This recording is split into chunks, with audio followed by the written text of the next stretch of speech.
All right, so when I say the name Elijah, what's the first thing that pops into your head? For most of us, it's this larger-than-life figure, right? A biblical giant, calling down fire from heaven, standing all alone against hundreds of false prophets. But if you take a closer look at his story, which is what we're going to do in this explainer, something way more surprising and, frankly, way more human starts to come out. Let's get into it. The whole analysis really hinges on this one sentence, kind of tucked away in the New Testament, a nature like ours. Just think about that for a second. This isn't a story about a superhero. It's about a person, someone who felt the same fears, the same struggles, the same pain that we do. And that one idea completely reframes his entire story. And that's the big tension, isn't it? How do you square the two? You've got the miracle worker on Mount Carmel on one hand, and on the other, this idea of a guy with a nature just like ours. Well, to really understand the prophet, you have to understand his pain first. Yeah, Elijah's story isn't defined by a lack of struggle. It's actually defined by a series of really deep and escalating pains. And we're not talking about little bumps in the road. These were soul-crushing trials that pushed him to his absolute limit. Okay, so just look at this progression. It's wild. It kicks off with this incredibly bold confrontation, but then, almost immediately, it pivots to serious hardship. He's forced into total isolation, then he faces this gut-wrenching grief. And get this. Right after his biggest victory, he's gripped by fear and ends up spiraling into complete despair. It's just one crisis right after another. I mean, try to imagine this. You deliver a message that literally shuts down an entire nation's economy. And your reward? You're not celebrated. No, you're told to go hide. By yourself. And your only company is this little brook that you have to watch every single day get smaller and smaller. You know that when it's gone, your lifeline is gone too. That is a heavy, silent kind of dread.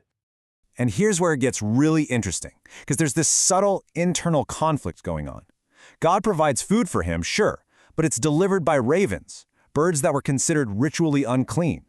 So for a devout man like Elijah, this would have been a daily struggle, right? A kind of forced humility where his very survival depended on accepting something that went against the laws he championed.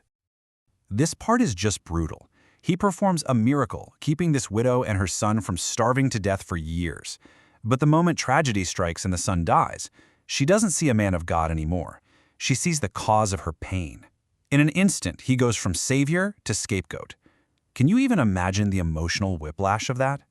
In this moment, wow, it reveals so much. He has just faced down 450 false prophets and won this spectacular, fiery victory. He should be on top of the world, but one threatening message from Queen Jezebel, and he completely falls apart. He runs 100 miles. This isn't just fear. This is a picture of complete and utter burnout. The tank is totally empty.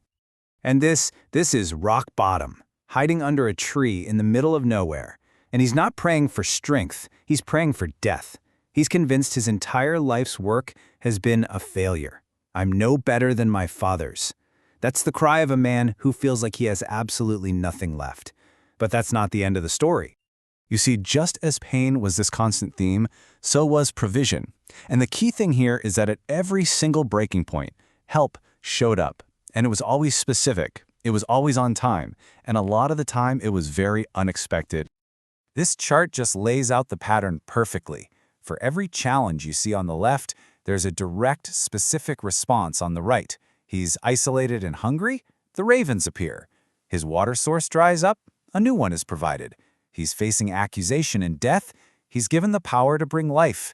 And at his absolute lowest, in total burnout, he gets divine sustenance.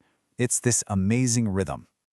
And think about how consistent this was. It wasn't just a one-time delivery. Every morning and every evening, his most basic needs were met. In the depths of that loneliness, that simple, reliable provision was a constant reminder that he wasn't totally forgotten. And when that first resource failed, another one appeared. But look where it came from. Not from some rich benefactor, but from a foreign widow in another country who was literally about to make her last meal and die. So the point is, help came from the most unlikely, most desperate place you can imagine. And yet, it never ran out. Okay, I find this part of the analysis absolutely fascinating. Elijah is at his breaking point, he's suicidal from burnout, and what's God's response? It's not a lecture, it's not some big pep talk about his mission, it's an angel with a simple, practical instruction: arise and eat. He gets food, water, and permission to just rest. Then it happens all over again. The divine prescription for burnout was physical care. And you can't miss the impact of that simple care. The strength he got from that one meal, from that one angelic intervention, was enough to fuel him for 40 days and 40 nights. It was a supernatural response to a very, very human need. It just goes to show that even the simplest acts of provision can have extraordinary power. So, after all that, what do we take away from this? Well, the power of Elijah's story isn't in his perfection or his invincibility. It's in this amazing dance between his very real human weakness and God's persistent, stubborn faithfulness. And that's really the core message right here.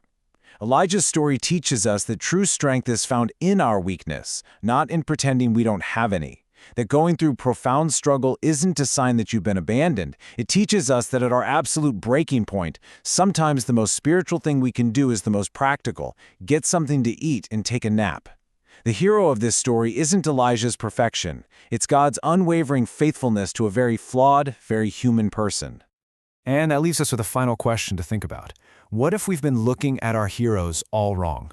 What if their purpose in these stories isn't to show us some impossible standard of perfection we can never live up to, but to show us that even in our fear, even in our burnout, even in our despair, there is still hope, there is still provision, and there is still a path forward?